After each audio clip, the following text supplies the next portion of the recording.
Sadakta kabisa mabibi na mabwana popote mulipo, ni matumaini yangu kwamba mupo salama. Karibu ni wapashe yale ambayo imeweza kujiri katika taifa lako tukufu la Kenya. Mimi nafahamika kama Mr. Eagle 8. Kuna kanda ya video ambayo imeweza kusambazwa na Wakenya wengi kwenye mitandao ya kijamii.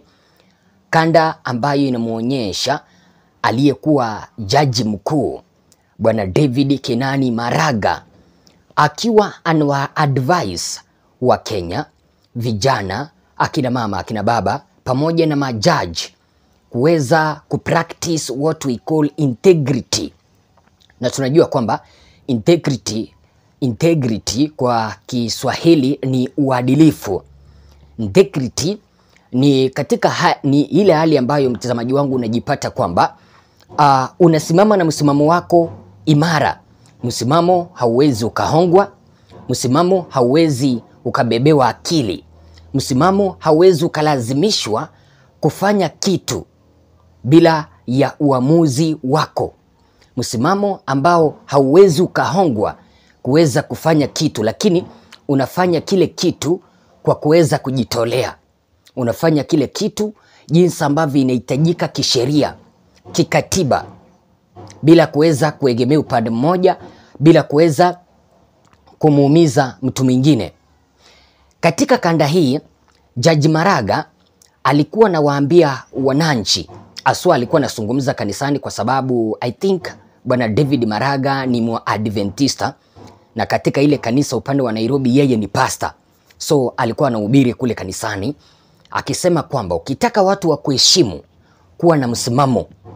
Kuwa na msimamo wako wenyewe ama mwenyewe, msimamo hauwezi ukahongwa ili kuweza kufanya nini? Kutengezeka. Akaweza kutuambia kwamba katika ule msimamo, ukisimama na msimamo wako imara, utapata watu kwamba wanakuheshimu, utapata kwamba hata watoto wako wenyewe wanakuheshimu. Kama wewe ni kiongozi kwenye serikali ukiwa na msimamo, utapata kwamba hata viongozi wananchi wengine wanakuheshimu. Na nielewa.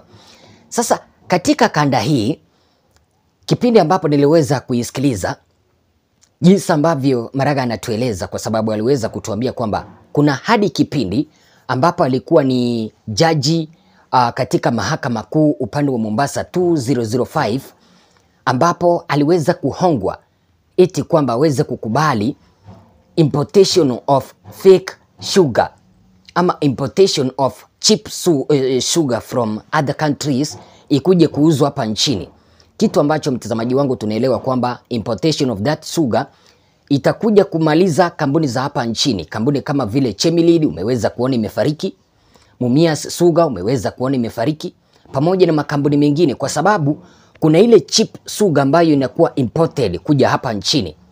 Lakini yeye akakataa kabisa. Akakataa akisema kwamba yeye atasimama na ukweli wake.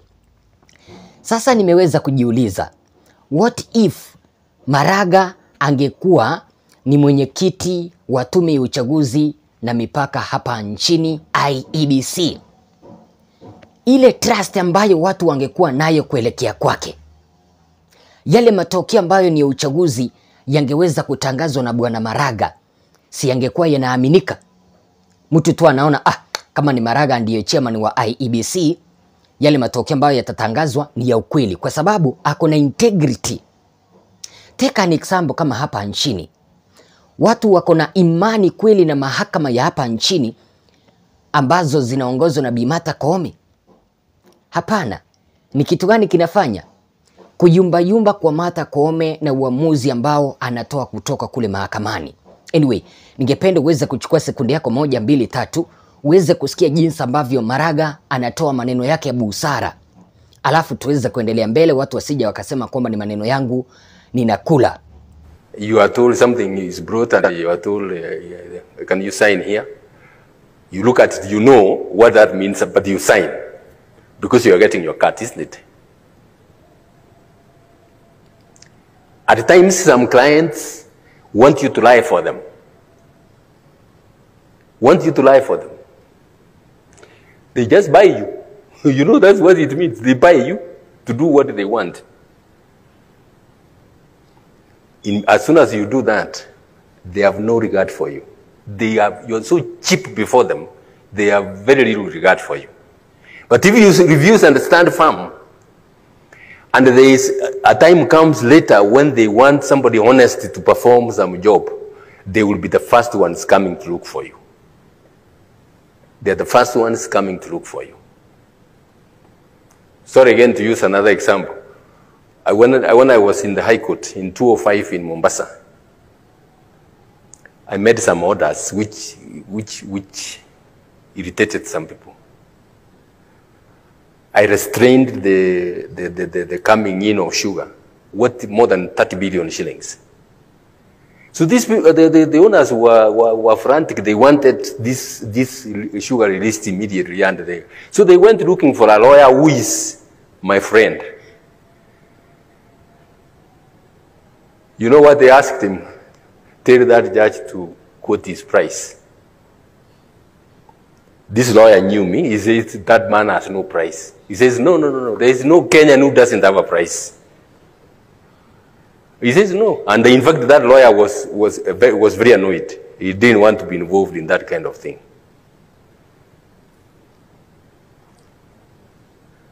What is your price?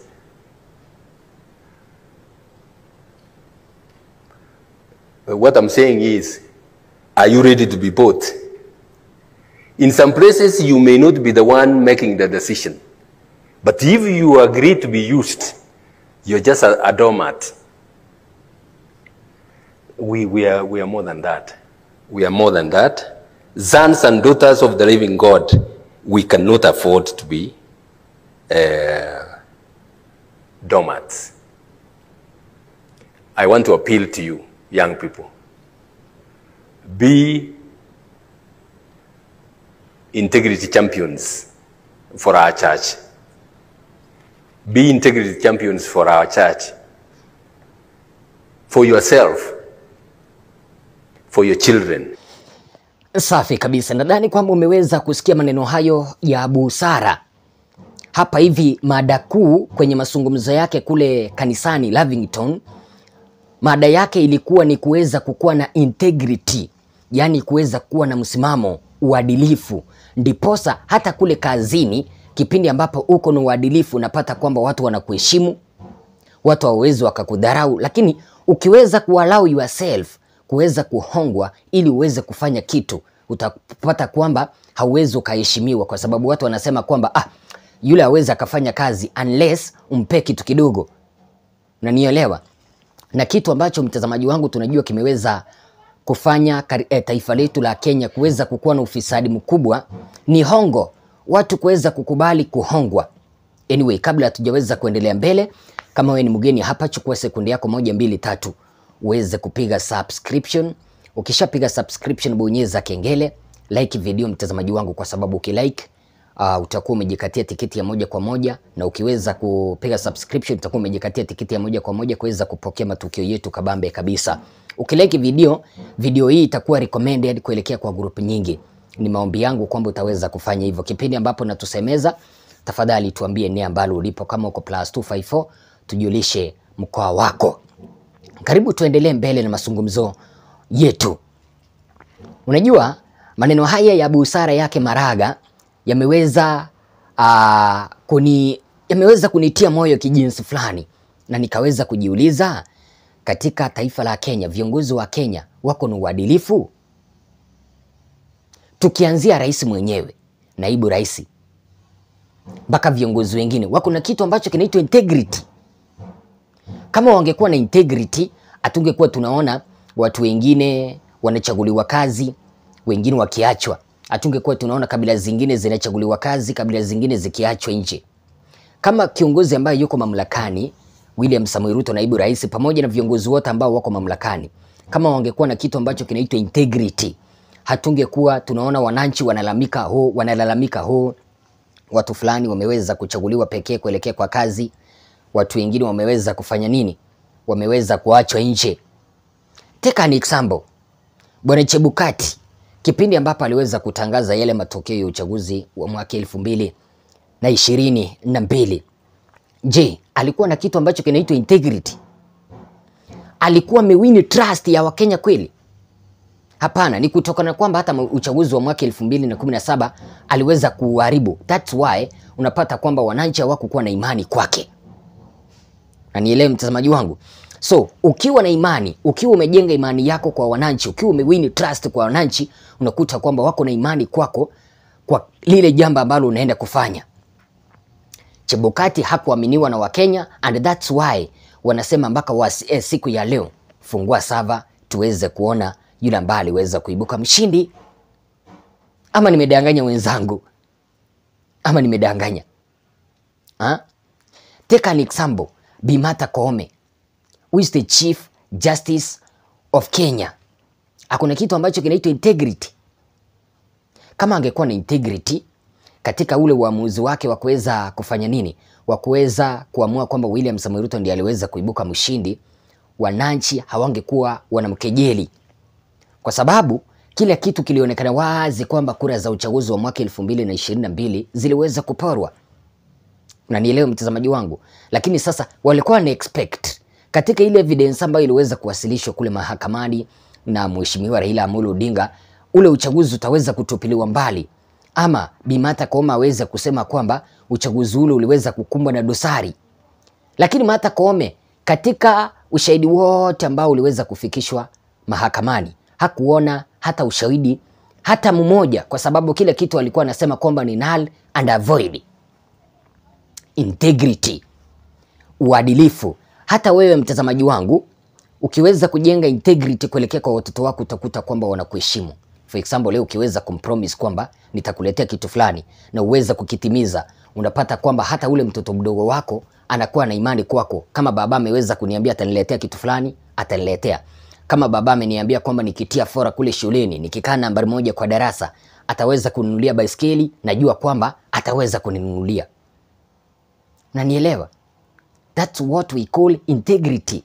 And that's what Mr. Maraga is spreading, integrity. Take an example. 2017, Maraga used what we call integrity, uadilifu, akatupilia mbali uchaguzi wa mwaka 2017. Baada ya kuweza kusema kwamba uchaguzi ule ulikuwa umekumbwa na dosari, kutoka na hata jinsi uchaguzi ule ulikuwa umeweza kuandaliwa. Waachana na kuhesabu kura peke yake. Tuliweza kuona kina Chris Musando wakiuawa, makamishena wengine waliweza kutekwa nyara wakauawa. Vitu vile viliweza kuchangia Maraga akaweza kutupilia mbali uchaguzi ule, akasema kwamba ni heri ni haribu jina, lakini Wakenya wafanye nini? Warudie uchaguzi. Akasema kwamba kura ziliweza kuibwa za mwaka 2017, turudie uchaguzi. Lakini kitu kile unajua kikuweza kufurahisha William Samoei Ruto. Na ukitaka kujua kwamba William Samoei Ruto si mtu mzuri, uchaguzi ambao walikuwa wanajua kwamba wameiba 2017, uchaguzi ambao Chebukati waliweza kuharibu, akina Chris Musando wakauawa, mkono ukakatwa, wakaenda kufungua servers za tume ya uchaguzi na mipaka. Lakini hata baada ya Maraga kuweza kutupilia mbali uchaguzi ule, William Samoei Ruto hakuweza kuridhika, na ndio maana tuliweza kumuona kwa machungu tena zaidi akizungumza maneno kama haya. Who is supreme? Is it the supreme verdict of the Supreme Court or the supreme will of the people of Kenya? And we will demonstrate in the coming 60 days. So kina Maraga na ule mzee akitendawili wajipange. Hata kama ingenakiliwa kwa full scap na ibebwe na mkokoteni, inatosha kwa sababu wa Kenya wameamua. So don't tell us about from this and from that. Don't tell us about this transmission and that transmission. Tell us about the people of Kenya. What did they decide? That is what is important to the Constitution. And don't tell us that it is not important that the people voted. That the only thing that is important is the form on which results were recorded and how it was transmitted. My friends, we may not be learned, but we are not stupid. Na tunataka Maraga atusikie vizuri, kwa sababu he has had his day. Ours is coming. And by the way, that is not a threat. He has had his day. He has done his game. Our day is coming. Meweza kuona Maraga alisema kwamba ni heri jina lake liharibike, lakini aweza kusimama na ukweli, aseme kwamba wananchi, uchaguzi wenu ulikuwa hivi na hivi. Kwa hivyo ni heri hata mrudie, kwa sababu hata process yenyewe ilikuwa imeharibika. Ukiangalia hapa nchini kuna mwenye unaona kwamba ataweza kukua na good example kama ya bwana Maraga Chebukati, yeye mwenyewe akaweza kuzika uongozi wa taifa la Kenya. Martha Koome akaweza kuzika uongozi wa Kenya, and that's why unaona kwamba viongozi hawa wawili Chebukati na Koome, wao ndio wanafanya Wakenya wanapitia mateso kama vile William Samoei Ruto ameweza kuintroduce punitive taxes, punitive sherias, laws ambazo zinafanya nini? Zinafanya Wakenya kuweza kulia kila siku. Taxes zimeweza kuongezwa kwa VAT. Vyakula sasa hivi vimeweza kupanda. Ikifika Januari next month 2024, karo zimeweza kuongezwa. Wazazi mtakuwa mnatorokea wapi? Kama hawa viongozi wawili Chebukati, Martha Koome wangetumia kitu ambacho kilikuwa kinaitwa integrity, hawa viongozi ama wananchi wa Kenya hatungekuwa tunapitia mateso kama haya. And that's why wananchi wanasema kwamba iwapo bwana Maraga, kama sio umri ama kama sio sheria ya Kenya, iwapo Maraga angeweza kukubaliwa tu aingie kwenye tume ya uchaguzi na mipaka hapa nchini, ataweza kuleta sanity, jinsi ambavyo aliweza kuleta sanity kwenye court za hapa nchini, mahakama za hapa nchini, tukaweza kuona mambo yakaweza kunyooka. Iwapo Maraga angekuwa kama mtu ambaye ni chairperson wa IEBC, yale matokeo ambayo yatatolewa tu hivi, tuseme uchaguzi uandaliwe leo na chairperson wa IEBC ni Maraga, utakuta kwamba wananchi watakuwa na imani kwa yale matokeo ambayo Maraga anayatoa. Kama ni Raila Odinga ameweza kushindwa ama ameweza kushinda, wananchi wataridhika. Take an example. Even Kenya Kwanza supporters, they are not even believing whether William Samoei Ruto won the 2022 general election. They are not even sure. They are not even sure whether William Samoei Ruto had corrupted mtu mwenye anaitwa Chief Justice Martha Koome ili aweze kumupitisha kwamba aliweza kushinda uchaguzi. Maraga na mtu ambaye anaitwa bwana Matiang'i, watu hawa waliweza kuleta sanity kwenye serikali, na tumeweza kusikia hapo hivyo akituambia kwamba integrity itaweza kufanya uweze kuheshimiwa hata kwenye kazi ambayo umeweza kuchaguliwa. Hata kama ni kazi ya serikali, ukisimama na ukweli tu hivi unaheshimika. Tutakuwa kweli na watu kama Maraga. Wazo lako mtazamaji ni lipi? Unaonaje hili wazo ambalo bwana Maraga ameweza kutoa kuelekea kwa viongozi wa hapa nchini? Wataweza kweli kufuata haya mambo ambayo bwana Maraga ameweza kutuambia kwamba viongozi wakuwe waadilifu, wakuwe na integrity, waweze kupractice integrity ili kuweza kuteka nyoyo za Wakenya, wananchi waweze kuwa na imani nao? Wazo lako ni lipi? Ingekuwa ni vizuri niweze kupata wazo lako la maoni, na rejea na mingi tena zaidi. Tafadhali usiondoke bila ya kupiga subscription, manake ukipiga subscription utakuwa umechangia kwenye ukuaji wa kitu hichi nambari 1 hapa nchini cha Kenyan Media.